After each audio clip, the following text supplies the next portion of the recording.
नमस्कार दोस्तों, स्वागत है हमारे इस प्रेरणादायक चैनल ज्ञान गंगा जी 2 में। तो चलिए दोस्तों, श्री कृष्ण की वाणी और आध्यात्मिक विचार की ओर अग्रसर होकर चलते हैं।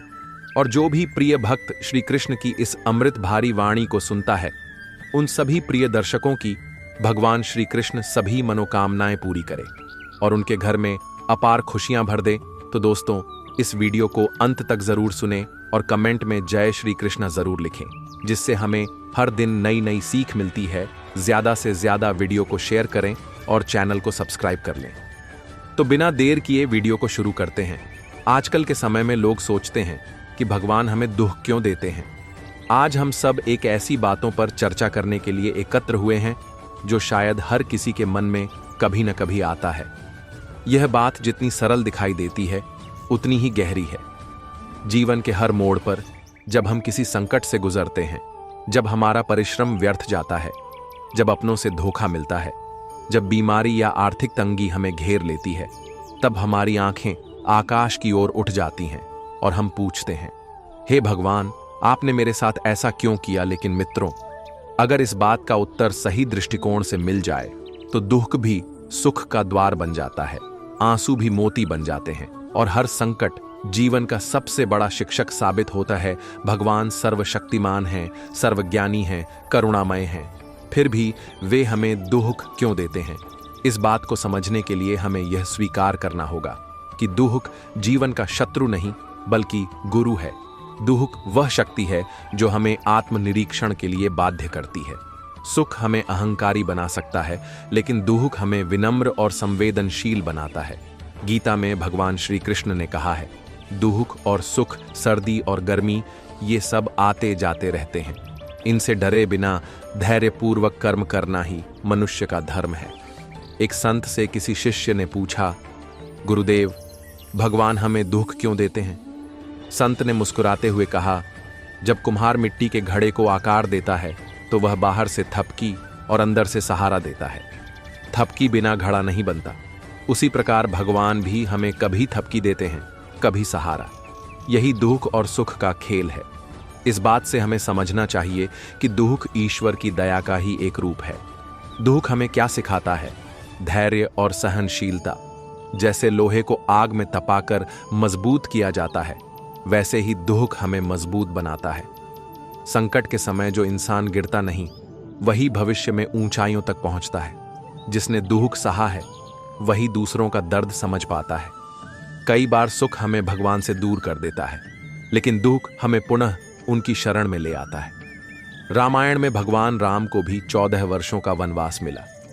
अगर वे सीधे अयोध्या में राजा बन जाते तो क्या उनका चरित्र आज इतना महान होता। महाभारत में पांडवों ने अपार कष्ट झेले, लेकिन उन्हीं कष्टों ने उन्हें धर्म, धैर्य और संघर्ष का प्रतीक बना दिया। गौतम बुद्ध ने भी दुख देखकर ही ज्ञान की खोज शुरू की। इसका अर्थ यह है कि ईश्वर दुख देकर हमें गिराना नहीं चाहते, बल्कि ऊंचाई तक पहुंचाना चाहते हैं। हिंदू शास्त्र कहते हैं, जैसा कर्म वैसा फल। भगवान हमें सीधे दंड नहीं देते। हमारा कर्म ही हमारे लिए सुख और दुख का कारण बनता है। अगर किसान खेत में बीज ही न डाले और बाद में फसल न मिलने पर भगवान को दोष दे, तो यह उचित नहीं। अगर विद्यार्थी पढ़ाई न करे और परीक्षा में फेल हो जाए, तो इसमें भगवान की गलती नहीं। इसलिए दुख का एक कारण हमारे कर्म भी है। आज विज्ञान भी यह मानता है कि दबाव और संघर्ष ही विकास के कारण है। अगर बच्चा चलना सीखते समय गिरने से डरे तो कभी चलना नहीं सीख पाएगा। खिलाड़ी हार का सामना न करे तो जीत की कीमत नहीं समझेगा।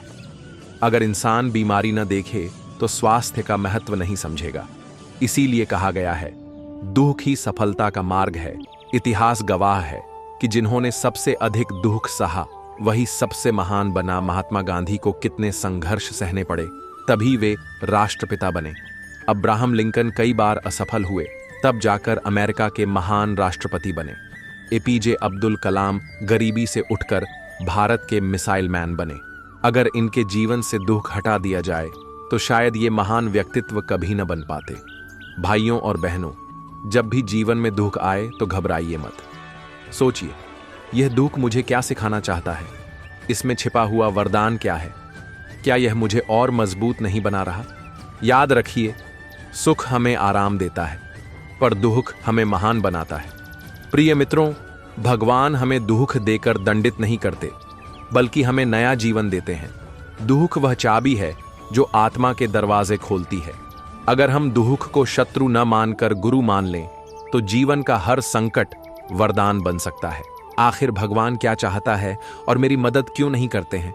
भगवान क्यों नहीं सुनते?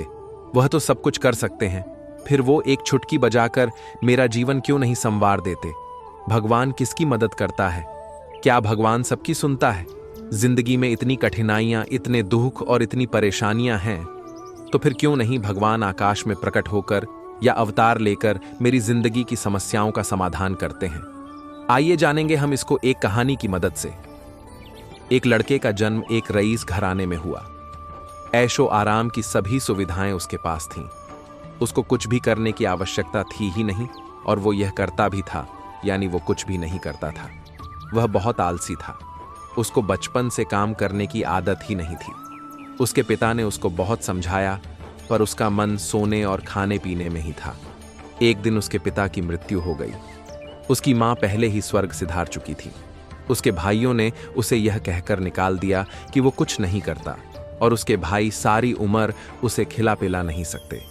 वो मन से उदास और पूरी तरह से टूट चुका था। पिता को खोने का दुख अभी समाप्त भी नहीं हुआ था कि उसके घर से उसे उसके भाइयों द्वारा जुदा कर दिया गया। वो निकल पड़ा बिना किसी मंजिल के। रास्ते में चलते चलते उसको बहुत भूख सताई। वो एक आम के बगीचे में पहुंचा। उसने देखा कि आसपास कोई भी मौजूद नहीं है। बगीचे की रखवाली करने वाला माली एक पेड़ के नीचे गहरी निद्रा में सो रहा था, तो उसने आम तोड़कर खाने शुरू कर दिए। थी तो यह चोरी ही, पर आलसी व्यक्ति को इसमें कुछ भी गलत नहीं लगा। अभी उसने 2 आम चखे ही थे कि तभी बगीचे के माली ने उसे देख लिया। माली उसके पीछे डंडा लेकर भागने लगा, और आलसी व्यक्ति ने माली के हाथ में छड़ी देखी और वो भाग निकला जंगल की ओर। जंगल बहुत ही घना था। इतने बड़े जंगल में जंगली और खतरनाक जानवरों का होना स्वाभाविक था, और आलसी व्यक्ति ने सुबह से केवल 2 आम ही खाए थे। वो भूख से तड़प रहा था। उसने देखा कि जंगल में कुत्ता है। उसने देखा कि उस कुत्ते की 2 टांगे हैं। वह कुत्ता धीरे धीरे 2 टांगों पर चल पाता था। आलसी व्यक्ति उस कुत्ते को देखकर समझ नहीं पाया कि यह कुत्ता जंगली जानवरों के बीच जीवित कैसे रह गया, क्योंकि वह तो बेचारा चल भी नहीं पाता था। मत सोच कि तेरा सपना क्यों पूरा नहीं होता। हिम्मत वालों का इरादा कभी अधूरा नहीं होता। हर मुश्किल का हल वो खुद लाएंगे। जब रास्ते अंधेरे हों, वो खुद चिराग बनकर आएंगे। भगवान की दुआएं कभी खाली नहीं जाती। सच्चे भक्त की पुकार बेकार नहीं जाती। भगवान की दुआ में बड़ी ताकत होती है। हर मुश्किल घड़ी में यह राहत होती है। भगवान की मर्जी के बिना पत्ता भी नहीं हिलता। उसके हाथों में है जीवन की हर पल की सत्ता। भगवान की माया न्यारी है। उसकी रहमत से ही तो दुनिया सारी है। भगवान की दुआएं कभी खाली नहीं जाती। दिल से मांगी हो तो हर मुराद पूरी हो जाती। जब लगे सब छोड़ चले हैं, तब याद करो भगवान, वह तुम्हारे साथ चले हैं। अकेले चलने का हौसला रख मेरे दोस्त। ये दुनिया है जालिम, केवल उगते सूरज को ही सलाम करती है हालात। वह ना रखें जो हौसलों को बदल दे, बल्कि हौसला वह रखें जो हालातों को बदल दे। जो हो गया उसे सोचा नहीं करते, जो मिल गया उसे खोया नहीं करते। हासिल उन्हें ही होती है सफलता जो वक्त और हालात पर रोया नहीं करते।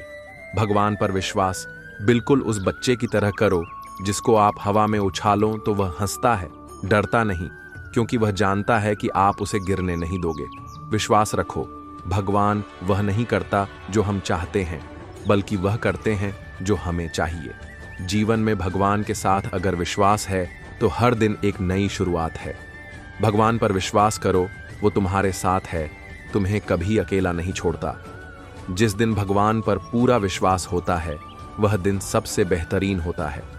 भगवान पर विश्वास करना अपने जीवन की सबसे सही दिशा चुनना है। विश्वास रखो, भगवान कभी भी तुम्हें निराश नहीं करेगा। भगवान ने हमें जीवन में मुश्किलें दी हैं ताकि हम उन्हें पार कर सकें और मजबूत बन सकें। जीवन के हर मोड़ पर हम एक अदृश्य शक्ति की खोज करते हैं। वह शक्ति जो हमारे संघर्षों को ताकत देती है और निराशाओं में हमें उम्मीद का प्रकाश दिखाती है। भगवान पर विश्वास केवल एक धार्मिक कृत्य नहीं, बल्कि एक गहरी आंतरिक यात्रा है।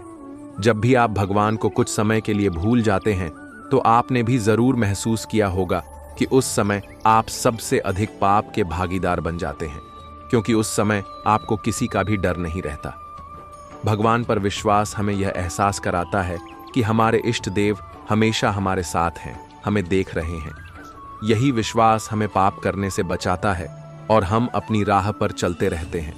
भगवान पर विश्वास वह शक्ति है जो हमें हर गलत कदम से रोकती है और सही मार्ग पर चलने की प्रेरणा देती है। तो आपको भगवान पर विश्वास कैसे रखना चाहिए? ध्यान रखें कि समय कभी स्थिर नहीं रहता। यदि आज आपके जीवन में कठिनाई का दौर है, तो यह भी निश्चित है कि आने वाला समय बेहतर होगा।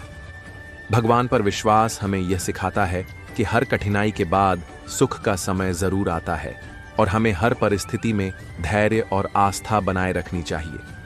ऐसे भी हैं जो किसी भी भगवान या धर्म में अपनी आस्था नहीं रखते। हालांकि हर व्यक्ति की अपनी सोच और विश्वास होते हैं।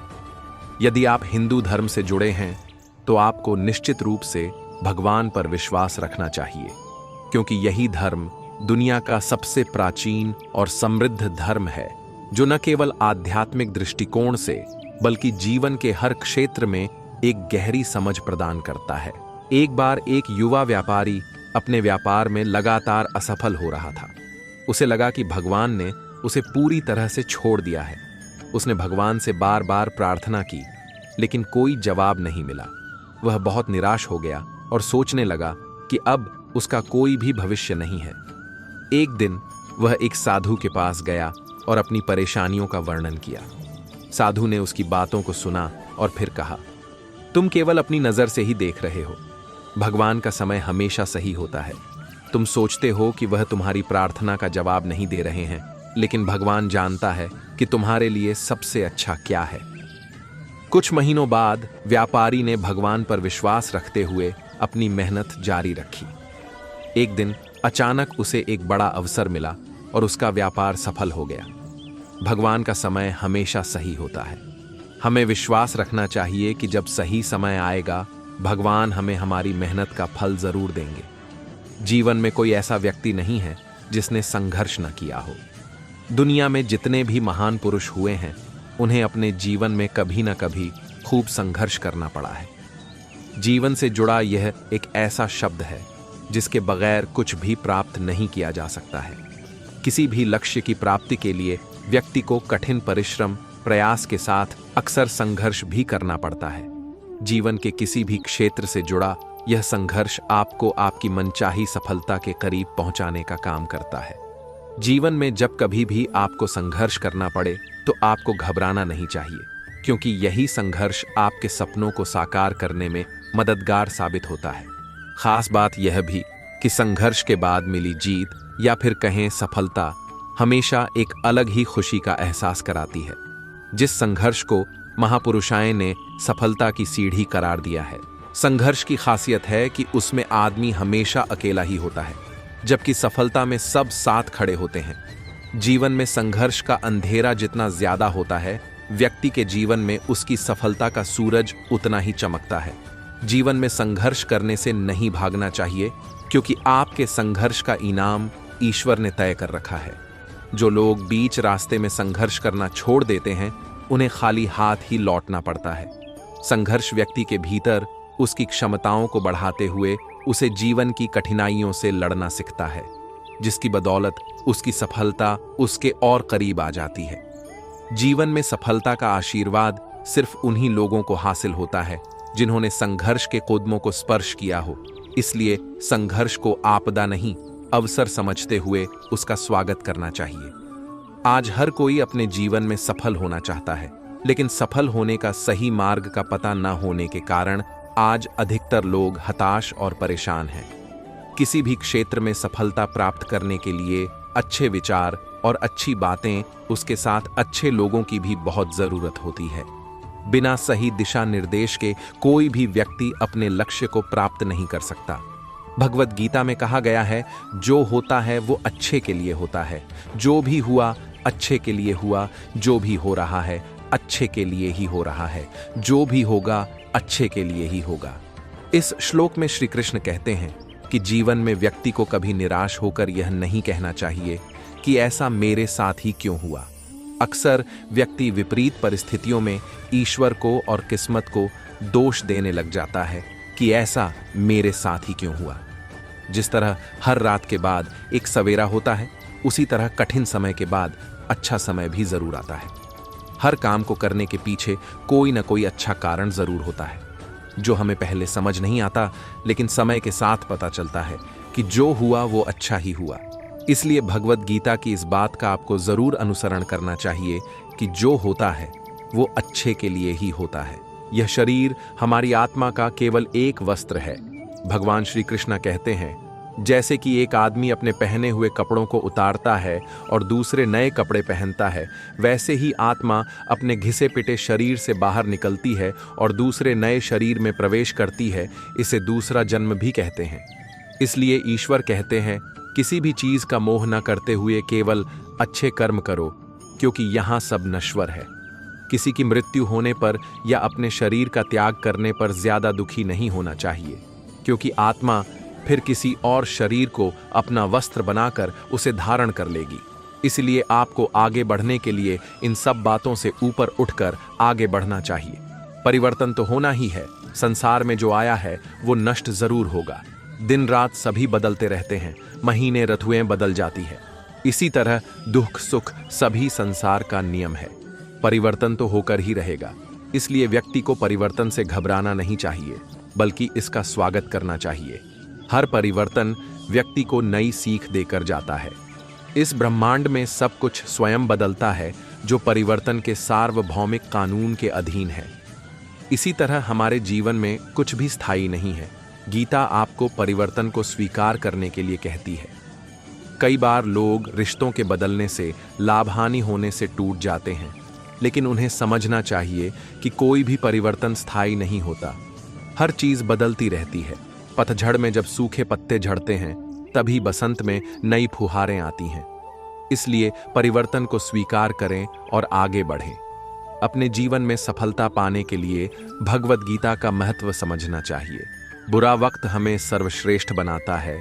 जीवन में अच्छा और बुरा दोनों ही समय चलते रहते हैं। आज अंधकार है तो कल उजाला होगा। जिस तरह सोना आग में तपकर ही कुंदन बनता है, उसी तरह व्यक्ति भी बुरे वक्त से लड़कर खुद को सर्वश्रेष्ठ प्रस्तुत करता है। विपरीत परिस्थितियां व्यक्ति को और भी मजबूत बनाती हैं और चीजों को बेहतर ढंग से देखना सिखाता है। बुरा समय हमें पैसों की कद्र करना सीखता है।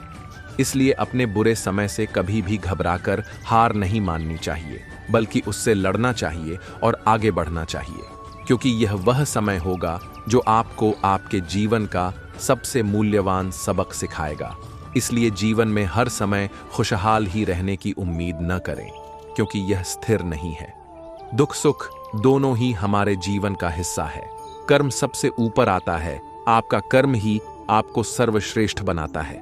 व्यक्ति जैसा कर्म करता है, उसे वैसा ही फल मिलता है।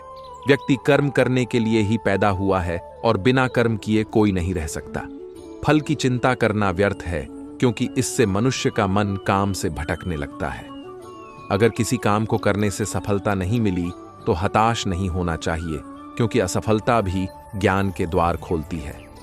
अगर आप बिना फल की चिंता किए काम करते रहोगे तो सफलता और मन की शांति जीवन भर तुम्हारा साथ नहीं छोड़ेगी। जो व्यक्ति केवल कर्म करते हैं, उन्हें सफलता प्राप्त करने से कोई नहीं रोक सकता। आप जो करेंगे आपको वैसा ही मिलेगा। इसलिए हमेशा अपने कर्मों को अच्छा रखें, ताकि आपको सफलता प्राप्त हो सके। भगवद गीता की यह सीख व्यक्ति को आगे बढ़ने और सफलता प्राप्त करने में बहुत मदद कर सकती है। भगवद गीता जीवन का यथार्थ है। इसमें जीवन के हर पहलू के बारे में बताया गया है। यदि आप जीवन में प्रेरित रहना चाहते हैं और आगे बढ़ना चाहते हैं, तो आपको भगवद गीता का अनुसरण जरूर करना चाहिए। सफलता हर व्यक्ति के जीवन में एक महत्वपूर्ण भूमिका निभाती है। सफलता की परिभाषा हर व्यक्ति के लिए अलग अलग हो सकती है। कुछ लोगों के लिए सफलता का मतलब है एक शानदार करियर, जबकि दूसरों के लिए यह व्यक्तिगत संतुष्टि और खुशी हो सकती है। सफलता का अर्थ केवल धन या प्रसिद्धि प्राप्त करना नहीं है। वास्तव में यह एक आंतरिक यात्रा है जिसमें आत्मसंतुष्टि, व्यक्तिगत विकास और समाज में सकारात्मक योगदान शामिल है। सफलता का मतलब है अपने लक्ष्यों को प्राप्त करना, चाहे वे पेशेवर हों या व्यक्तिगत। यह एक निरंतर प्रक्रिया है जिसमें न केवल परिणाम बल्कि यात्रा का अनुभव भी महत्वपूर्ण होता है। सफलता की परिभाषा व्यक्तियों के नजरिए के आधार पर बदलती रहती है। इसमें अपने मानसिक, शारीरिक और भावनात्मक स्वास्थ्य को सुधारना शामिल है। यह अपने स्वयं के व्यक्तित्व को समझने और उसे निखारने की प्रक्रिया है। इसमें करियर में उन्नति, नौकरी में संतुष्टि और अपने पेशेवर लक्ष्यों को प्राप्त करना शामिल है। इसमें समाज में एक सकारात्मक प्रभाव डालना, दूसरों की मदद करना और समुदाय के लिए योगदान देना शामिल है। इसमें वित्तीय स्थिरता, धन संग्रह और वित्तीय लक्ष्यों को प्राप्त करना शामिल है। स्पष्ट लक्ष्यों के बिना सफलता की दिशा में बढ़ना मुश्किल है। अपने लक्ष्यों को निर्धारित करें और उन्हें प्राप्त करने के लिए एक योजना बनाएं। मानव मन एक नाव की भांति संसार रूपी सागर में निरंतर विचरण करता रहता है, लेकिन दिशा ज्ञान न होने के कारण कई बार यह नाव रूपी मन भटक जाता है और जीवन अवसादों में फंस जाता है और दुख की एक लहर आती है और व्यक्ति को स्वयं समा लेती है। लेकिन अगर दिशा का ज्ञान हो तो ये संसार रूपी सागर आपका कुछ नहीं बिगाड़ सकता। नाव रूपी मन को बस में करके जीवन को सरलता से पार लगाया जा सकता है। लेकिन अब सवाल ये है कि दिशा का ज्ञान हो कैसे, जिससे मानव का मन भटकने के बजाय अपने उद्देश्य तक पहुंचने में सफल हो। तो इसका एकमात्र रास्ता है गीता। श्रीमद् भगवद गीता में भगवान श्री कृष्ण ने ऐसी उपाय दी है जो आपको भवसागर से पार करवाने के लिए सबसे उत्तम उपहार है। गीता में लिखे वाक्य खुद श्री कृष्ण के द्वारा कहे वाक्यों का समुच्चय है, जिसमें श्री कृष्ण ने मानव मन के सभी व्यवहार को समझाते हुए मन को कैसे चलाया जाए इसके बारे में कहा है। अर्जुन के माध्यम से कुरुक्षेत्र के रणभूमि में इस ज्ञान का जो यात्रा शुरू की, वो युगों युगों के बीत जाने के बाद भी आज तक लगातार चलता आ रहा है। आज वो परम ज्ञान हमारे सामने गीता के ग्रंथों में है। गीता में लिखे दिव्य वचनों के माध्यम से मानव स्वयं को उस अवस्था में पा सकता जहां पर सिर्फ आनंद ही आनंद है। इसमें लिखे ज्ञानी वचनों के माध्यम से मानव अपने मन को अपने इच्छा अनुसार संचालित कर सकता है तथा अपने मन पर काबू पा सकता है। श्री कृष्ण कर्म से विमुख हुए अर्जुन को समझाते हुए कहते हैं, हे पार्थ, कर्म पर ही तुम्हारा अधिकार है, लेकिन कर्म के फलों में कभी नहीं। इसलिए कर्म को फल के लिए मत करो और न ही कर्म करने में तुम्हारी आसक्ति हो। श्री कृष्ण शरीर को बाहरी आवरण बताते हुए आत्मा के विषय में कहते हैं कि आत्मा को न शस्त्र काट सकते हैं, न पानी इसे भिगो सकता है और न ही हवा उसे सुखा सकती है। क्रोध के विषय में श्री कृष्ण कहते हैं कि विषय वस्तुओं के बारे में सोचते रहने से मनुष्य को उनसे आसक्ति हो जाती है। इससे उनमें कामना यानी इच्छा पैदा होती है और कामनाओं में परेशानी आने से क्रोध की उत्पत्ति होती है। भगवान कृष्ण श्रेष्ठ मनुष्य के बारे में कहते हैं कि जिससे किसी को कष्ट नहीं पहुंचता हो और जो अन्य किसी के द्वारा विचलित नहीं होता, जो सुख दुख में भय तथा चिंता में सामान्य रहता है, वह मनुष्य मुझे अत्यंत प्रिय है। श्री कृष्ण अपना परिचय देते हुए कहते हैं कि हे पार्थ, जब जब धर्म का लोप होता है और अधर्म में वृद्धि होती है, तब तब मैं धर्म के अभ्युत्थान के लिए स्यमम की रचना करता हूँ, यानी अवतार लेता हूँ। हे अर्जुन, अपने सारे कार्यों को मुझ में समर्पित करके मेरे पूर्ण ज्ञान से युक्त होकर लाभ की आकांक्षा से रहित, स्वामित्व के किसी दावे के बिना तथा आलस्य से रहित होकर युद्ध करो। इस बात से श्री कृष्ण समझा रहे हैं कि मैंने तुम्हें ज्ञानी और अज्ञानी का अंतर समझा दिया है, इसलिए अब तुम्हें कोई शंका नहीं होनी चाहिए। तुम अपने लिए युद्ध नहीं कर रहे हो और ना ही इस युद्ध के परिणाम का तुमसे कोई लेना देना है। इसलिए अर्जुन, अब तुम अपने कर्म को मुझे सौंप दो। अब तुम पूर्ण ज्ञान से युक्त व्यक्ति की तरह अपने धर्म का पालन कर युद्ध करो। अब तुम किसी भी भौतिक वस्तु पर अपना अधिकार नहीं जमा सकते हो, क्योंकि कुछ भी तुम्हारा नहीं है और ना ही तुम आलस्य कर सकते हो। क्योंकि ऐसा करने से तुम अकर्मता को प्राप्त हो जाओगे। जाहिर सी बात है कि कब कोई व्यक्ति अपने सभी कर्मों को श्री भगवान को सौंप देता है तो वो उससे प्राप्त वस्तु पर भी आपका अधिकार नहीं जमाता है। ऐसे में यहां श्री कृष्ण अर्जुन को सीधे युद्ध करने का आदेश देते हैं। जो व्यक्ति मेरे आदेशों के अनुसार अपना कर्तव्य करते रहते हैं और ईर्ष्या रहित होकर इस उपदेश का श्रद्धापूर्वक पालन करते हैं, वे सकाम कर्मों के बंधन से मुक्त हो जाते हैं। हम सब इस बात को समझते हैं कि श्री कृष्ण के द्वारा कही गई बातें वैदिक हैं। ऐसे में उनके उपदेश का पालन करना एक तरह से वेदों का पालन करना ही है। इस श्लोक में श्री कृष्ण अर्जुन को यही समझा रहे हैं कि मेरा उपदेश ही तुम्हें सकाम कर्म के बंधन से मुक्त कर सकता है। यही तुम मेरे आदेश के अनुसार अपने कर्तव्य का पालन करोगे तो इस संसार के सभी बंधनों से मुक्त हो जाओगे। अज्ञानी व्यक्ति सदैव कर्म फल से जुड़ कर इसी संसार में रम जाता है और दुखी होता है। लेकिन अर्जुन चूंकि कृष्ण को अपना गुरु मानकर जिज्ञासा कर रहा है, इसलिए कृष्ण भी एक गुरु की भांति उसे सही रास्ता दिखा रहे हैं और उसे समझा रहे हैं कि इस युद्ध को करना उसके लिए क्यों आवश्यक है। इस परिस्थिति में इस कुत्ते का जीवित रहना अपने आप में किसी अजूबे से कम नहीं था। आलसी व्यक्ति यह सब सोच ही रहा था कि उसने एक शेर की दहाड़ने की आवाज को सुना और आलसी व्यक्ति इस दहाड़ को सुनकर घबरा गया। आलसी व्यक्ति ने आगे की ओर नजर डाली और देखा कि एक शेर उस आलसी व्यक्ति की ओर बढ़ा चला आ रहा है। यह देखकर आलसी व्यक्ति के होश उड़ गए। वह घबराकर एक पेड़ के ऊपर चढ़ गया।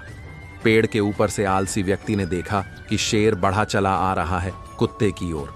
शेर के मुंह में एक मांस का टुकड़ा था। शेर के डर से सभी जानवर भागकर कहीं छुप गए, पर वो 2 टांग वाला कुत्ता सक्षम नहीं था भागने को। वो बेचारा तो ठीक से चल भी नहीं पा रहा था। भागना तो बहुत दूर की बात है। आलसी व्यक्ति ने भगवान से प्रार्थना करनी शुरू कर दी, हे भगवान, इस मासूम जानवर को बचा लो, शेर इसे खा ना जाए। लेकिन जो अगले पल हुआ वो हैरान करने वाला था।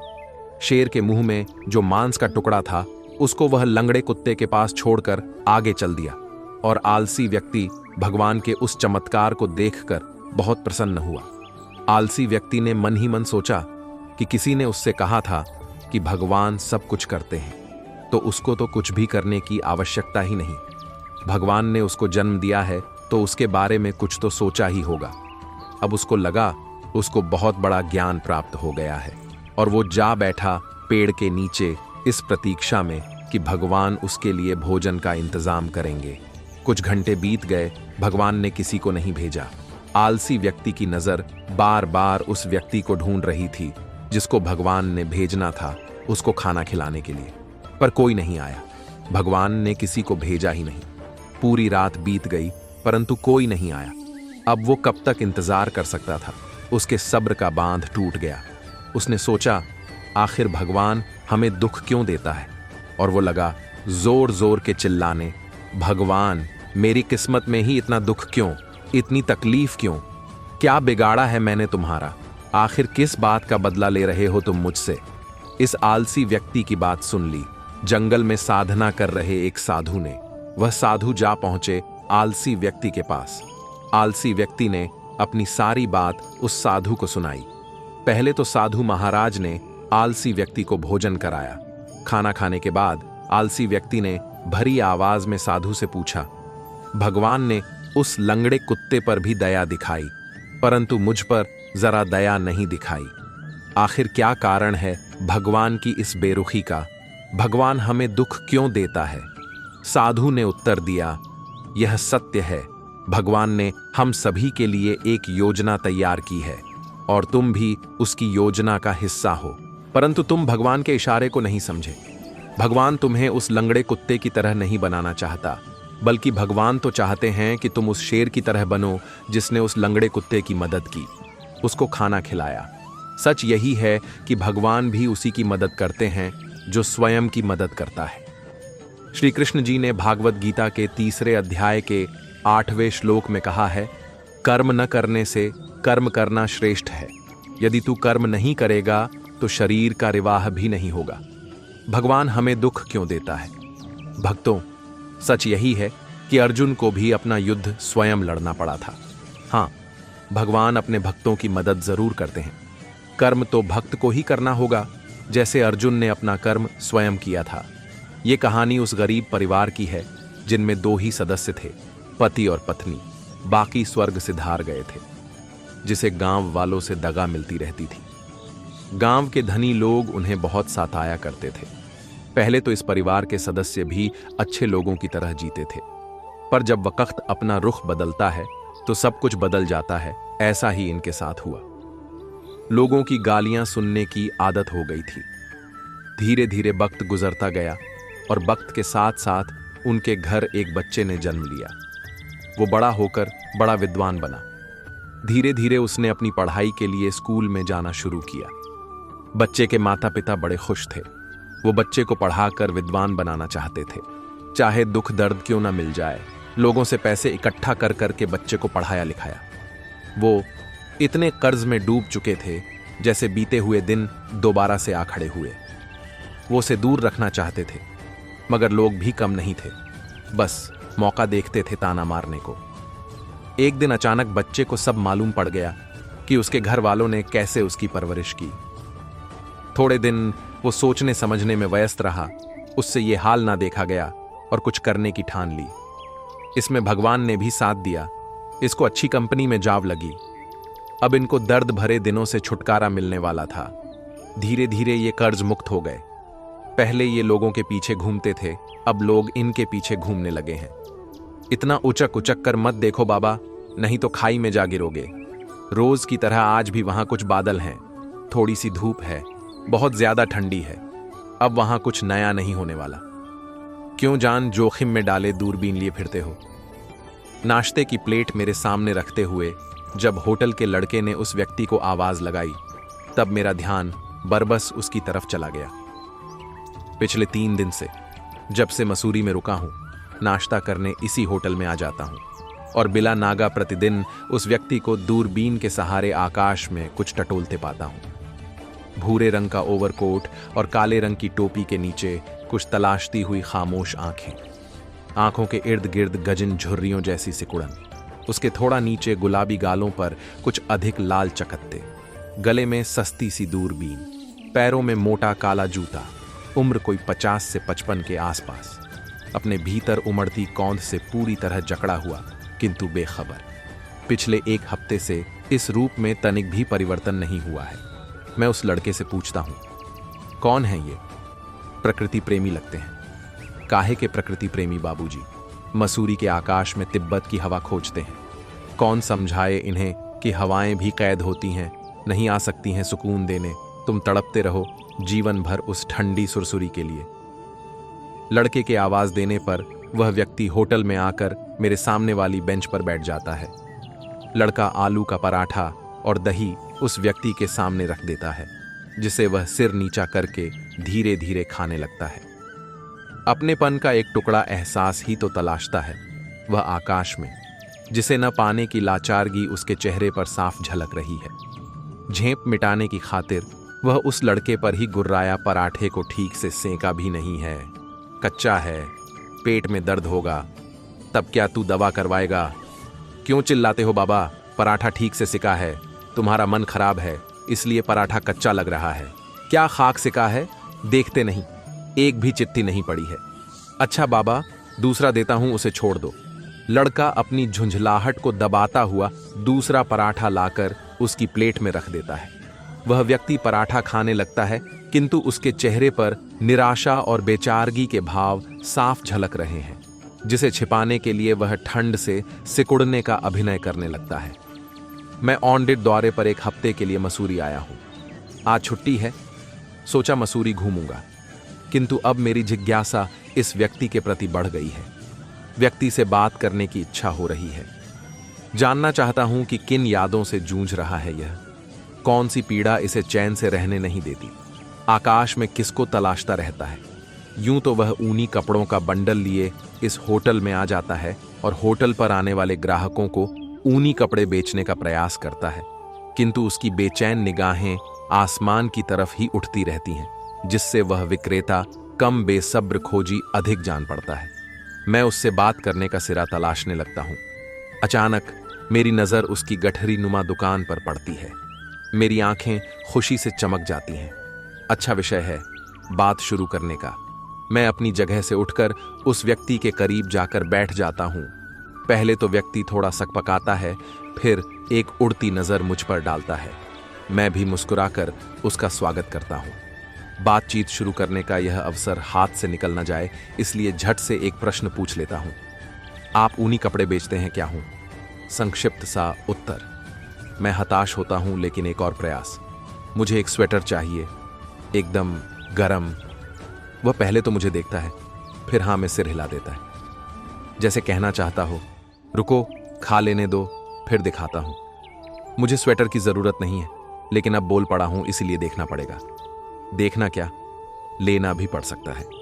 स्वेटर लूंगा तभी तो कुछ देर तक बात कर पाऊंगा और उसकी गहरी पीड़ा का धागा जो अब मेरे मन में उलझ गया है सुलझा पाऊंगा। मैं नाश्ता करने ही निकला था। पता नहीं जेब में स्वेटर खरीदने भर के पैसे हैं भी या नहीं। मैं जेब टटोलता हूं, आश्वस्त होता हूं कुछ तो है। स्वेटर ना सही, मोजा, कन टोपा आदि ही खरीद लूंगा। व्यक्ति इत्मीनान से खा रहा है। होटल में 2-4 लोग और आ गए हैं। लड़का पराठा सेंकने में व्यस्त है। बड़ी सी भट्ठी के पास ढेर सारी आलू उबाल कर रखा है। एक महिला उसे छील कर पराठे में भरने के लिए तैयार कर रही है। होटल के सामने थोड़ी दूरी पर एक टीला है। 16-17 साल का एक लड़का टीले पर बैठकर बांसुरी बजा रहा है। बांसुरी की धुन बड़ी मोहक है। टीले से थोड़ी दूर पर एक पेड़ के पास बैठी एक पहाड़ी लड़की उस लड़के को टुकुर टुकुर ताक रही है। लड़की के पास काले रंग का झबरे बालों वाला एक कुत्ता बैठा है। आज आकाश में बादल हैं। थोड़ी थोड़ी देर पर हल्की धूप दिख जाती है। मैं आकाश में देखने लगता हूँ, वहां जहां वह व्यक्ति देख रहा था। उसकी खोज को आगे बढ़ाने की कोशिश करता हूँ, पर मेरा प्रयत्न व्यर्थ हो जाता है। वह व्यक्ति क्या खोज रहा था, यह तो उससे बात करने के बाद ही झांत होगा। मैं उस व्यक्ति की तरफ देखता हूँ। उसका नाश्ता हो चुका है। वह हाथ मुंह धो रहा है। मैं अधीर हो उठता हूँ। वह वहां से उठता है, ऊनी कपड़ों का बंडल लाकर मेरे सामने रखकर खोलता है। हाँ बाबूजी, देखिए कैसा स्वेटर चाहिए, सब प्योर ऊन के हैं, एकदम गरम। यहाँ मसूरी की ठंड में प्योर ऊन ही पहनना पड़ता है बाबूजी, फिर भी दांत किटकिटाते रहते हैं। देखिए ये पीले रंग का मेरे हिसाब से खूब फबेगा आप पर। मैं उसे बीच में ही टोकता हूँ। तुम हिंदी अच्छी बोल लेते हो। हाँ बाबूजी, जमाना हो गया यहाँ रहते हुए, सीख गया हूँ। वह पीला स्वेटर हाथ में उठाकर खोल लेता है और झटक कर मुझे दिखाता है। रंग डिजाइन दोनों अच्छा है बाबूजी, लीजिए हाथ में पकड़कर तो देखिए। मैं स्वेटर हाथ में लेता हूँ। अच्छा तो है, लेकिन मुझे पीला रंग पसंद नहीं है। वो दूसरा नीचे जो सफेद रंग का है, अरे बाबूजी इसकी तो बात ही निराली है। सफेद रंग जिसे पसंद हो उसको तो कुछ सोचना ही नहीं पड़ता। देखिए ये तो सबसे बढ़िया है। अब तक उदास और शांत दिखने वाला यह व्यक्ति कपड़ों बंडल खोलते ही ठेठ विक्रेता हो गया है। मैंने सफेद स्वेटर का दाम पूछा, 350 रुपए। स्वेटर की जरूरत तो नहीं थी, किंतु उस व्यक्ति का बेचने का उत्साह और उससे बात करने की अपनी गहरी इच्छा के कारण मैं स्वेटर खरीद लेता हूं। व्यक्ति खुश हो जाता है। अब उसकी अलसाई और उदास नजरें कुछ चंचल हो जाती हैं। दिन भर में कितना कमा लेते हो, बात को आगे बढ़ाने ढाने के उद्देश्य से मैंने पूछा। कुछ निश्चित नहीं है बाबूजी, कभी कभी तो कई स्वेटर बिक जाते हैं, टोपी मोजे आदि भी बिक जाते हैं, किंतु कभी कभी तो एकाध पर ही संतोष कर लेना पड़ता है। खरीद कर बेचते हो कि घर में बुनते हो? खरीद कर बाबूजी। पहले मेरी घर वाली दिन भर स्वेटर बुनती थी, लेकिन अब उसकी आंखें कमजोर हो गई हैं। यहाँ बहुत शोर है, चलो बाहर उस बेंच पर बैठकर कुछ गपशप करें। मैं उसे होटल की भीड़ से दूर एकांत में लाना चाहता हूँ ताकि सहजता से उसके अतीत में प्रवेश कर सकूं। वह आज्ञाकारी बच्चे की तरह मेरे साथ बाहर आ जाता है। लगता है उसे भी मेरे जैसे किसी व्यक्ति की प्रतीक्षा थी।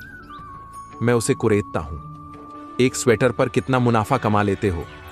घर के बुने स्वेटर पर तो अच्छा कमा लेता था, किंतु अब तो 25-30 रुपए से अधिक नहीं मिलते। तुम मन लगाकर बेचते भी तो नहीं हो। अब मैं अपने उस प्रश्न पर आ जाता हूं जिसके लिए इतनी देर से भूमिका बना रहा था। बेचता तो हूं बाबूजी, क्या करूं? माल रोड के पास पर्यटकों की अच्छी भीड़ रहती है, वहां बेचूं तो अधिक बिके, किंतु वहां से उत्तर का आकाश साफ साफ नहीं दिखता, इसलिए मैं यहां ऊपर आ जाता हूं। यहां तो आप देख ही रहे हैं, आप जैसे कुछ शौकीन लोग ही यहां आते हैं। ऐसा क्या है उत्तर के आकाश में जिसके लिए तुम अपने धंधे पानी तक का नहीं सोचते हो? बस यूं समझ लीजिए बाबूजी कि रूह कैद हो गई है वहां। लगता है अतीत गहरी पीड़ा में बीता है। बीता क्या है, अतीत की तहों में आज भी अंगारे दबे हैं बाबूजी। अगर तुम उचित समझो तो कुछ खुलकर कहो, मैं सुनना चाहता हूं। व्यक्ति के झुर्री भरे चेहरे पर कुछ रेखाएं उभरी। उसने आंखों को थोड़ा सिकोड़ा, मानो स्मृति की परतों को खोलने का प्रयास कर रहा हो। फिर एक लंबी सांस ले अत्यंत बोझिल और धीमी आवाज में बताना शुरू किया। मैं तिब्बती हूं बाबूजी, पिछले 30 साल से आपके देश में रह रहा हूं। शुरू के 5 वर्ष उत्तरकाशी शहर के पास एक गांव में रहा, फिर पेट के जुगाड़ में मंसूरी आ गया। 25 वर्षों से यहीं हूं। जब मेरे देश को विदेशियों ने हथियाया, तब हजारों परिवार वहां से भागकर सुरक्षित स्थानों पर चले गए। मेरे पिता जिद के पक्के थे, मरेंगे तो अपनी ही मिट्टी में। तिब्बतियों की आत्मा बड़ी निर्मल होती है बाबूजी, किंतु अपनी रक्षा के लिए वो भी एकजुट हो योजनाएं बनाने लगे। तिब्बत की धरती से हान, चीनी सैनिक, को भगाने की योजनाएं। हान मुट्ठी भर उत्साही तिब्बतियों पर भारी थे। वो अचानक धावा बोलकर हमारे जवानों को पकड़ लेते थे, बहुत मारते थे। मार खाते खाते कुछ लोगों पर से देशभक्ति का नशा उतर जाता था। मैं तब बच्चा था, लेकिन रात के अंधेरे में इधर से उधर छिपते छिपाते विद्रोही तिब्बती जवानों की खुसुर फुसुर से मैं बात की गंभीरता का अंदाज लगा लेता था। मेरे पिता उन उत्साही तिब्बतियों में से थे और इसलिए हान की शक की नजरें सदा मेरे घर की तरफ उठती रहती थीं। जब तब मेरे घर की तलाशी होती थी। एक बार तो पिता को पकड़ कर ले गए, 2-3 दिन बाद छोड़े। पिता के पूरे शरीर पर मार के निशान थे। न जाने क्या उगलवाना चाहते थे उनसे। मां पूछती रही, किंतु पिता ने मां से सब कुछ छिपा लिया। बोले, सामने वाली पहाड़ी से लुढ़क गया था, इसलिए इतनी चोट लग गई। मां ने पिता की बात चुपचाप सुन ली, किंतु मन ही मन सब समझ गई थी। समझती कैसे ना, पिता की उघड़ी पीठ सब कह देती थी बाबूजी। मां रोती थी, कभी कभी पिता को समझाती थी, शांत रहो, अब कुछ नहीं होगा। उनकी ताकत हमसे हजारों गुना अधिक है, किंतु पिता न सुनते। धीरे धीरे हम भी युवा हो रहे थे, बड़ों के विद्रोह सिरे से कुचले जा रहे थे, फिर भी हम उसी राह पर चलने को तत्पर हो गए। थामे मेरा मित्र था, हट्टा कट्टा नवजवान, पानीदार आंखें, भावपूर्ण चेहरा पर आग थी कि उसके भी सीने में धधक रही थी। हमारे घर में बहुत सी भेड़ थीं, जिन्हें चराने हम ऊंची पहाड़ियां पर निकल जाते और वहीं हान को देश से भगाने की तरह तरह की योजना बनाते। मां अब अधिक भयभीत रहने लगी थी। पति की तरह बेटा भी बेमतलब के कामों में उलझ गया। व्यक्ति कुछ चुप हुआ। उसकी वीरान एवं गहरी आंखें ऐसी लग रही थीं मानो समूचा दुख उन आंखों में समाया है। होटल में नाश्ता करने वालों की भीड़ बढ़ रही है। टीले पर बैठा लड़का अब भी बांसुरी बजा रहा है। कुछ दूर पर बैठी वह पहाड़ी लड़की अब भी उस लड़के को टुकुर टुकुर ताक रही है। एक गहरी सांस लेकर व्यक्ति फिर से बोलना शुरू करता है। थामे को 2 बहनें थीं। बड़ी बहन बला की सुंदर थी, सुंदर छोटी भी थी, किंतु बड़ी से 19 ठहरती थी। बड़ी की आंखों में मेरे लिए भाई जैसा प्रेम तैरता था। मैं उस प्रेम का तिरस्कार न कर सका। छोटी का नाम सोमम था। वह बड़ी चंचल थी। उसकी शोख निगाहें मुझे अपनी तरफ खींचती थीं। मैं अक्सर उससे मिलने थामे के घर जाया करता था। उसके घर एक घोड़ा था। दोपहर में सोमम उसके लिए घास काटने आसपास की पहाड़ी पर जाती थी। मैं वहां भी पहुंच जाता था। घंटों उसके साथ रहकर भी मन न भरता। मैं सहचरी के रूप में उसे चुनना चाहता था। थामे और उसके माँ बाप को यह बात पता थी। उन्हें कोई ऐतराज भी नहीं था, लेकिन पहले उन्हें बड़ी लड़की के लिए रिश्ते की तलाश थी। एक दिन दोपहर में जब बहुत ठंड थी और बादलों के कारण सूरज अपनी किरणों को ठीक से फैला भी नहीं पाया था, थामे मेरे घर आया। ठंड से उसके दांत किटकिटा रहे थे, किंतु खुशी थी कि उबल उबल पड़ रही थी। आते ही वह मुझे पकड़कर नाचने लगा। माँ, पिता और मैं तीनों ही उससे इस खुशी का कारण पूछते रहे। लेकिन जब वह मुझे नचा नचा कर थक गया तब कहीं जाकर बताया कि उसकी बड़ी बहन का रिश्ता पक्का हो गया है और मुझे भी खुश होना चाहिए क्योंकि मेरे लिए अब रास्ता साफ हो गया है। पिता बनावटी गुस्सा दिखाते हुए बोले, इतनी सी बात पर इतना खुश? मुझे तो लगा कि हान हमारा देश छोड़कर जा रहे हैं, ये खुशखबरी देने आया है। वो भी जाएंगे, चिंता क्यों करते हैं? इस समय तो आप सभी मेरे घर चलिए, एक साथ बैठकर चैंड तिब्बती चाय पिएंगे। थामे की खुशी छलक छलक पड़ रही थी। उसके घर के अगले कमरे में 2 बड़ी कड़ाही में कोयले जलाकर रखे गए थे। हम सब वहीं बैठ गए। थामे की माँ ने सबको चेंज दिया। गपशप करते दोपहर कब गुजर गई और शाम कब फैल गई पता ही न चला। शाम को भी थामे ने हम लोगों को आने न दिया, बल्कि वह तो पड़ोस के दोरजे परिवार को भी बुला लाया। दोरजे परिवार में दोरजे पति पत्नी के अतिरिक्त 4 बच्चे थे। कड़ाके की ठंडी थी। थामे की माँ बार बार कोयला सुलगाती, लकड़ियां जलाती, किसी तरह कमरे को गर्म रखने का प्रयास कर रही थीं। दोरजे की 2 लड़कियां थामे की बहनों के ही उम्र की थीं। थामे की माँ ने रात के भोजन का आग्रह किया। मेरी माँ ने मना किया, किंतु शीघ्र ही हम सब मान गए, क्योंकि हमारी भी इच्छा वहां से उठने की नहीं हो रही थी। लड़कियों ने मिलकर थुकमा, तिब्बत का एक खाद्य पदार्थ, बनाना शुरू किया। पानी में आलू और सेनवई उबल जाने के बाद जब उसमें भेड़ के मांस के टुकड़े डाले गए तब मेरी माँ को अपनी भेड़ों का ध्यान आया। उन्होंने मुझे भेड़ों को सुरक्षित घर के अंदर करने के लिए भेजा। रात अब भी अधिक नहीं बीती थी, किंतु गांव में सन्नाटा छा गया था। बर्फीली हवाओं से शरीर की हड्डियां तक कांप रही थीं। उजाली रात में पहाड़ों के शिखर चांदी के समान चमक रहे थे। चारों तरफ धुआं धुआं सा फैला लग रहा था। भेड़ों को कमरे में करके मैं थामे के घर लौटने ही वाला था कि उसके घर से महिलाओं के चीखने चिल्लाने की आवाजें आने लगीं। मैं हतप्रभ था। अचानक ये क्या हो गया? अभी तक तो सब ठीक था। मुझे लगा हो ना हो हान आ गए होंगे, कहीं से खबर पा गए होंगे कि कई परिवार मिलकर उनके विरोध में षड्यंत्र रच रहे हैं। मैं थामे के घर की तरफ भागा। दरवाजा अंदर से बंद हो गया था। मैं कुछ देर बंद दरवाजे के सामने खड़ा रहा, फिर उसे पीटने लगा। अंदर का शोर इतना अधिक था कि उसमें मेरा दरवाजा पीटना निष्प्रभावी हो गया। जब बहुत देर तक दरवाजा नहीं खुला तब मैं चुपचाप खड़ा हो गया। महिलाएं चिल्ला रही थीं। मैं बेवश छटपटा रहा था। उस दिन के जितना असहाय मैंने स्वयं को कभी नहीं पाया। कुछ देर बाद हान बाहर निकले। मैं घर के पीछे छिप गया। जब हान चले गए तब मैं अंदर गया। थामे दम तोड़ चुका था। मेरे पिता और थामे के पिता गंभीर रूप से घायल थे। मेरी माँ और थामे की माँ एक दूसरे से सटी खड़ी भय से जड़ हो गई थीं। लड़कियों ने खुद को अंदर के कमरे में बंद कर लिया था। व्यक्ति आकाश की तरफ देखने लगा। 30 साल पहले का वह हृदय विदारक दृश्य उसकी आंखों में तैर गया। उसकी आंखें लावा उगलने लगीं तथा सांस तेज चलने लगी। उसके होंठों के किनारे से थूक की पतली धार बह गई। उस समय बदले में कुछ न कर पाने की बेवशी की पीड़ा आज भी उसके चेहरे पर जस की तस जमी थी। मेरे मन में भी एक अजीब सा अवसाद फैल गया। मैंने उसकी पीठ को धीरे से थपथपाया।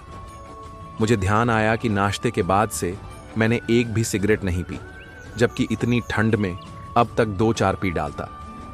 जेब से सिगरेट का पैकेट निकालकर मैंने उसकी तरफ बढ़ाया। अब तक वह कुछ संयत हो गया था। उसने एक सिगरेट निकालकर होंठों में दबा ली। मैंने भी एक सिगरेट ली। लाइटर से उसकी और अपनी सिगरेट जला ली। 1-2 गहरे कश के बाद वह खांसने लगा। थोड़ी देर बाद जब संभला तो फिर बताना शुरू किया। बहुत अन्याय हुआ है बाबूजी, कब तक सहेंगे? मैं चुप नहीं बैठा था। कई संगठन बनाए थे मैंने। तब मैं जवान था, बड़ा उत्साह था मुझ में। धीरे धीरे सब खत्म हो गया। मैं कमजोर और अकेला पड़ गया। हाथ के इशारे से उसने बताया, इधर देखिए बाबूजी, ये जो सामने की पहाड़ी है, ठीक उसके बगल से जो रास्ता जा रहा है, वहां एक तिब्बती मंदिर है। सैकड़ों लामा वहां चक्र घुमाते ध्यान लगाते पड़े रहते हैं। मैं कहता हूं, चक्र हिलाने से तिब्बत आजाद नहीं होगा। उठो, जोश में आओ, कुछ करो। जवानों में जोश भरो। तुम्हें कितने बच्चे हैं? मैं विषय को बदलकर मूल कहानी पर लाने का प्रयास करता हूं। 2 हैं बाबूजी, दोनों बेटे हैं। अब तो बाल बच्चे वाले हो गए हैं, पर हैं सब निकम्मे ही। खाते पीते पड़े रहते हैं, कुछ काम धंधा नहीं करते हैं। करते हैं बाबूजी, अपना घर बार अच्छे से संभालते हैं, हम दोनों का भी ध्यान रखते हैं। फिर किस बात की चिंता है? चिंता क्यों नहीं है बाबूजी? मैं इतना प्रयास करता हूं कि इनकी बाहें फड़के, इनका खून गर्म हो, पर सब बेकार। मैंने जो यातनाएं भोगी हैं वो सब बताता हूं, किंतु मसूरी की हवा इतनी ठंडी है कि इनकी नसें तक जम गई हैं। खून गर्म होने की बात तो दूर, पिघलता तक नहीं है। घरवाली कहती है इसमें बच्चों का क्या कसूर? जहां इनका जन्म हुआ है वहीं से इनको लगाव होगा, तिब्बत से इन्हें क्या लेना देना? तुम्हारी शादी थामे की बहन से ही हुई या किसी दूसरी लड़की से? मैंने प्रश्न किया। वही तो बता रहा था बाबूजी। वह फिर से अपनी अधूरी कहानी पर आ गया।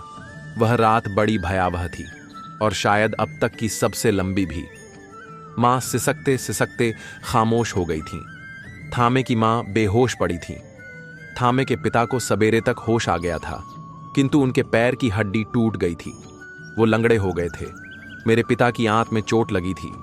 धीरे धीरे उसमें सड़न पैदा हो गई और 15 दिन बाद वो चल बसे। दोरजे परिवार पूरी तरह सुरक्षित था और डर के मारे रात में ही अपने घर चला गया था। थामे के माँ बाप अब अपनी बेटियों के बारे में अधिक चिंतित रहने लगे थे।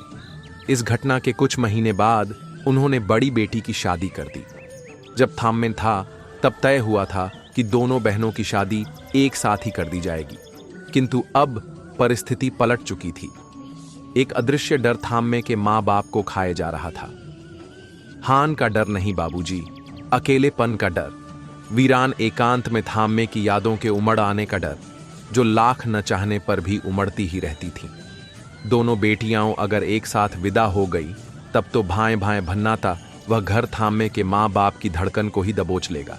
इसलिए तय यह हुआ कि घर एक साथ खाली न करके सोमम की शादी साल 6 महीने के बाद मेरे साथ कर दी जाएगी।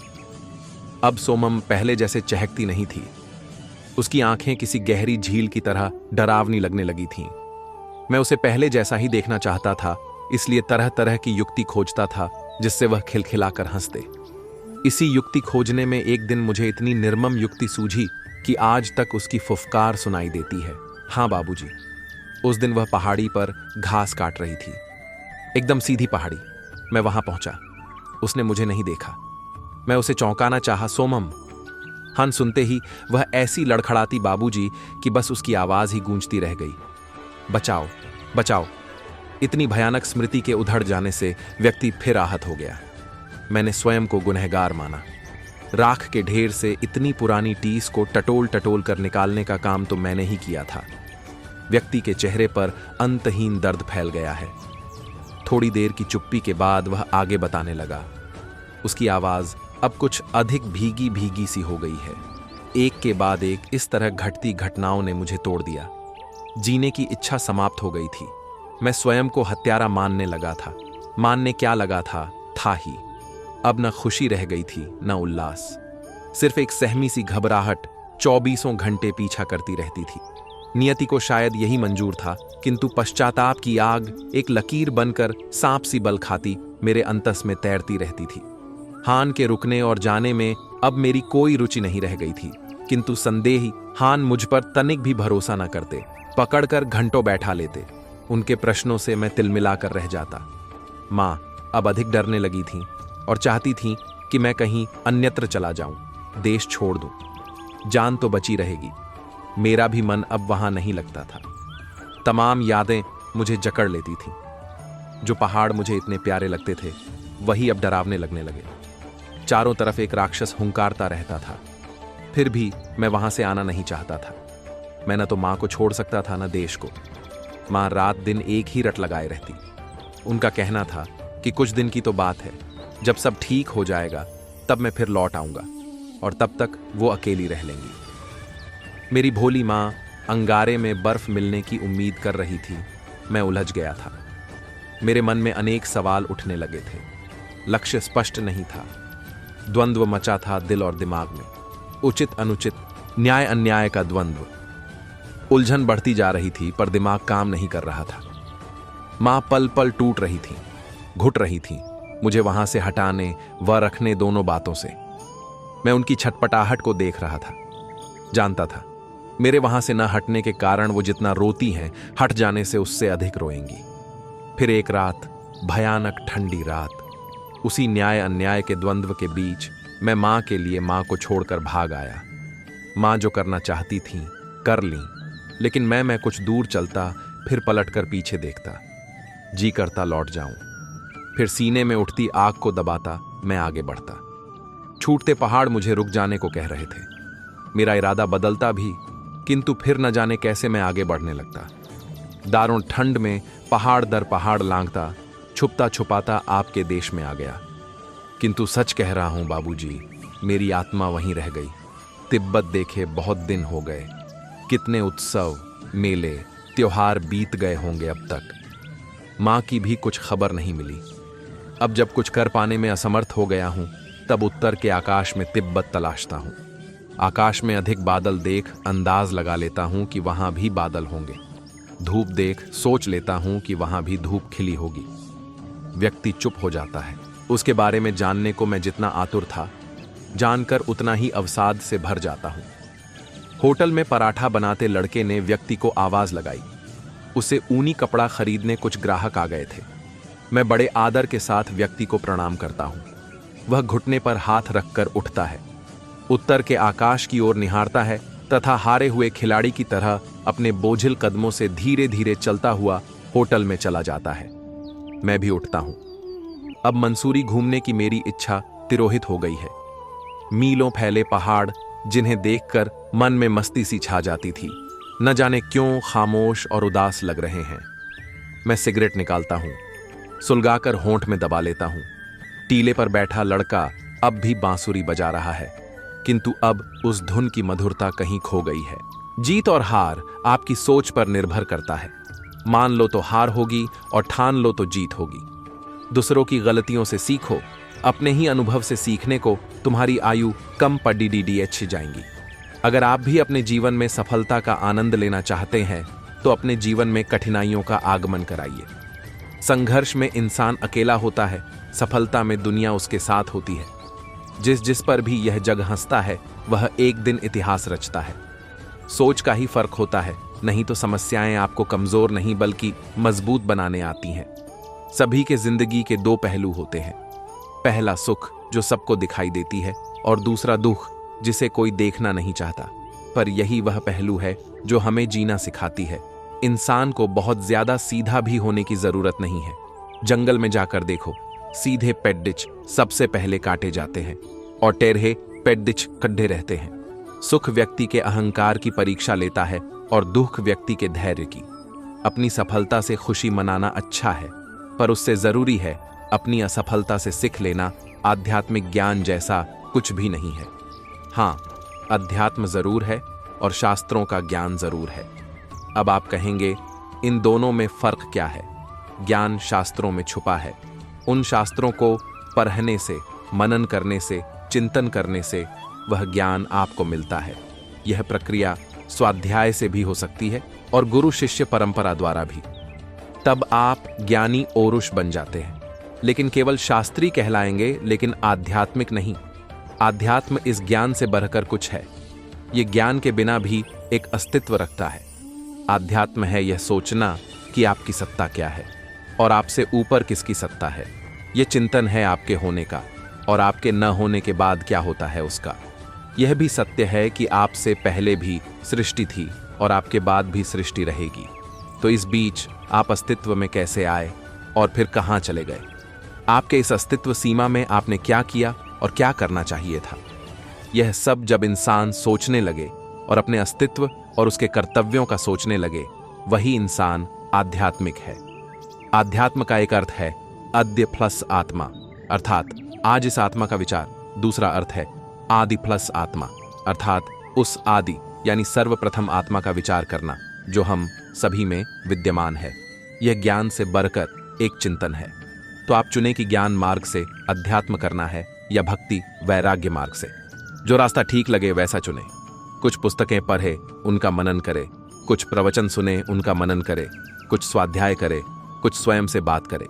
आध्यात्मिक ज्ञान की प्राप्ति हमें तभी संभव हो सकती है जब हम किसी संत महापुरुष की शरण में जाकर ध्यान योग पद्धति से साधना करते हुए अपना जीवन जीने की राह पर चलते हैं। और सद्गुरु भी ऐसा वैसा व्यक्ति नहीं होना चाहिए। वह भी एक ब्रह्मलीन अवस्था को प्राप्त महापुरुष ही हमें आध्यात्मिक ज्ञान प्रदान करा सकता है। मुख्य सवाल लोग का क्या आध्यात्मिक ज्ञान के बिना भी ईश्वर को प्राप्त किया जा सकता है? भगवान प्राप्ति के लिए गीता में स्वयं भगवान श्री कृष्ण ने कई मार्ग बताए हैं। उनमें से ज्ञान मार्ग एक है जिसे कि अध्यात्म कहा गया है। भगवत प्राप्ति के अन्य मार्ग है भक्ति से, कर्मयोग से, समर्पण से, त्याग से भी भगवत गीता की प्राप्ति संभव है। जो पुजारी हैं, भक्ति करते हैं, उनकी पहचान है मांगते रहते हैं, और जो किसी के अधीन नहीं होते उसको कहेंगे ज्ञानी। वो निराधार योगी होंगे। शंकराचार्य भी जड्डच लिंग की भक्ति करते हैं। तो जो भक्ति करते हैं वो जरूर पुजारी हैं। जो पुजारी हैं वह फिर पूज्य नहीं हो सकते। पूज्य कौन? भक्ति की पहचान क्या है? भक्ति की पहचान है वो भीख मांगते हैं। अंधश्रद्धा, वह कहेंगे तुम्हारी अंधश्रद्धा है। तुम्हारी अंधश्रद्धा यह है कि एक से ज्ञान आता है, तो बताओ किसी एक से ज्ञान आता है? तुम कहेंगे निराकार शिव से ज्ञान आता है। तो निराकार कैसे ज्ञान देगा? कहेंगे साकार में प्रवेश करके। तो कौन से साकार में प्रवेश करके तो उनको समझा पाओगे? उन शंकराचार्यों को जो पूज्य होते हैं वो किसी का आधार लेते हैं क्या? निराधार योगी होंगे। एक की भी भक्ति की तो भी पूजा करने वाला पुजारी जरूर हुआ। ये बात तुम बच्चों के आगे सिद्ध हो गई। इस दुनिया में सब भगत ही हैं। पूजा करने वाले जरूर पुजारी ही कहेंगे। जो किसी की पूजा नहीं करते, किसी के अधीन नहीं होते, उसको कहेंगे ज्ञानी। तो इस दुनिया में एक शिव की ही आत्मा है, निराकार, अकर्ता, अभोक्ता, जो कोई तन में प्रवेश करके पाठ बजाती है, परंतु वह तनधारी तो नहीं कहेंगे पूज्य। अभी इस दुनिया में कोई भी पूज्य नहीं, सब पुजारी हैं, क्योंकि अधीन हैं। इसीलिए जो पुजारी हैं, भक्ति करते हैं, उनकी पहचान बताई, मांगते रहते हैं हमको यह चाहिए, हमको वह चाहिए। जब तक चाहिए चाहिए का रट्टा लगा हुआ है तब तक पुजारी हैं, अज्ञानी हैं, ज्ञानी नहीं। भक्त तो आर्ग्यू करेंगे ना। तो अभी वो समय आया नहीं है कि बड़े बड़े शंकराचार्य बैठकर तुम्हारे से बात करें, वार्तालाप करें। वो समय अब आने वाला है जब तुम्हारे से बड़े बड़े शंकराचार्य बैठकर समझेंगे। तुम बच्चों में भी वह ताकत आ जाएगी, ज्ञान का फोर्स आ जाएगा, तो तुम उनकी हर बात का जवाब देंगे। जब भी आध्यात्मिकता की बात आती है, हर किसी के मन में कुछ अलग सा ख्याल आने लगता है। कोई इसे जीवन से पलायन, तो किसी इसे बुढ़ापे का कर्म समझने लगता है। लेकिन आध्यात्मिकता आखिर है। आजकल दुनिया में अधिकतर लोगों को, विशेषकर युवा वर्ग को, आध्यात्मिकता के नाम से एक तरह की एलर्जी हो गई है। इसका कारण यह है कि आध्यात्मिकता को दरअसल बेहद भद्दे तरीके से पेश किया जा रहा है। आजकल लोग आध्यात्मिकता का मतलब निकालते हैं कि स्वयं को यातना देना और अभावग्रस्त जीवन बिताना। इसको लोग भूखे रहने और सड्डी DDH के किनारे बैठकर भीख मांगने से जोधने लगे हैं। और सबसे खास बात यह है कि आध्यात्मिकता को जीवन विरोधी या जीवन से पलायन समझा जाता है। आमतौर पर लोग यह मानते हैं कि आध्यात्मिक लोगों को जीवन का आनंद लेना वर्जित है और हर तरीके से कष्ट झेलना जरूरी है। के कारण मैं स्वेटर खरीद लेता हूँ, व्यक्ति खुश हो जाता है। अब उसकी अलसाई और उदास नजरें कुछ चंचल हो जाती हैं। दिन भर में कितना कमा लेते हो, बात को आगे बढ़ाने ढाने के उद्देश्य से मैंने पूछा। कुछ निश्चित नहीं है बाबूजी, कभी कभी तो कई स्वेटर बिक जाते हैं, टोपी, मोजे आदि भी बिक जाते हैं, किंतु कभी कभी तो एकाध पर ही संतोष कर लेना पड़ता है। खरीद कर बेचते हो कि घर में बुनते हो? खरीद कर बाबूजी। पहले मेरी घर वाली दिन भर स्वेटर बुनती थी, लेकिन अब उसकी आंखें कमजोर हो गई हैं। यहाँ बहुत शोर है, चलो बाहर उस बेंच पर बैठकर कुछ गपशप करें। मैं उसे होटल की भीड़ से दूर एकांत में लाना चाहता हूँ, ताकि सहजता से उसके अतीत में प्रवेश कर सकूं। वह आज्ञाकारी बच्चे की तरह मेरे साथ बाहर आ जाता है। लगता है उसे भी मेरे जैसे किसी व्यक्ति की प्रतीक्षा थी। मैं उसे कुरेदता हूं, एक स्वेटर पर कितना मुनाफा कमा लेते हो? घर के बुने स्वेटर पर तो अच्छा कमा लेता था, किंतु अब तो 25-30 रुपए से अधिक नहीं मिलते। तुम मन लगाकर बेचते भी तो नहीं हो। अब मैं अपने उस प्रश्न पर आ जाता हूं जिसके लिए इतनी देर से भूमिका बना रहा था। बेचता तो हूं बाबूजी, क्या करूं? माल रोड के पास पर्यटकों की अच्छी भीड़ रहती है, वहां बेचूं तो अधिक बिके। किंतु वहां से उत्तर का आकाश साफ साफ नहीं दिखता। इसलिए मैं यहां ऊपर आ जाता हूं। यहां तो आप देख ही रहे हैं, आप जैसे कुछ शौकीन लोग ही यहां आते हैं। ऐसा क्या है उत्तर के आकाश में जिसके लिए तुम अपने धंधे पानी तक का नहीं सोचते हो? बस यूं समझ लीजिए बाबूजी कि रूह कैद हो गई है वहां। लगता है अतीत गहरी पीड़ा में बीता है। बीता क्या है, अतीत की तहों में आज भी अंगारे दबे हैं बाबूजी। अगर तुम उचित समझो तो कुछ खुलकर कहो, मैं सुनना चाहता हूं। व्यक्ति के झुर्री भरे चेहरे पर कुछ रेखाएं उभरी। उसने आंखों को थोड़ा सिकोड़ा, मानो स्मृति की परतों को खोलने का प्रयास कर रहा हो। फिर एक लंबी सांस ले अत्यंत बोझिल और धीमी आवाज में बताना शुरू किया। मैं तिब्बती हूं बाबूजी। पिछले 30 साल से आपके देश में रह रहा हूं। शुरू के 5 वर्ष उत्तरकाशी शहर के पास एक गांव में रहा, फिर पेट के जुगाड़ में मंसूरी आ गया। 25 वर्षों से यहीं हूं। जब मेरे देश को विदेशियों ने हथियाया, तब हजारों परिवार वहां से भागकर सुरक्षित स्थानों पर चले गए। मेरे पिता जिद के पक्के थे, मरेंगे तो अपनी ही मिट्टी में। तिब्बतियों की आत्मा बड़ी निर्मल होती है बाबूजी, किंतु अपनी रक्षा के लिए वो भी एकजुट हो योजनाएं बनाने लगे। तिब्बत की धरती से हान, चीनी सैनिक, को भगाने की योजनाएं। हान मुट्ठी भर उत्साही तिब्बतियों पर भारी थे। वो अचानक धावा बोलकर हमारे जवानों को पकड़ लेते थे, बहुत मारते थे। मार खाते खाते कुछ लोगों पर से देशभक्ति का नशा उतर जाता था। मैं तब बच्चा था, लेकिन रात के अंधेरे में इधर से उधर छिपते छिपाते विद्रोही तिब्बती जवानों की खुसुर फुसुर से मैं बात की गंभीरता का अंदाज लगा लेता था। मेरे पिता उन उत्साही तिब्बतियों में से थे और इसलिए हान की शक की नजरें सदा मेरे घर की तरफ उठती रहती थीं।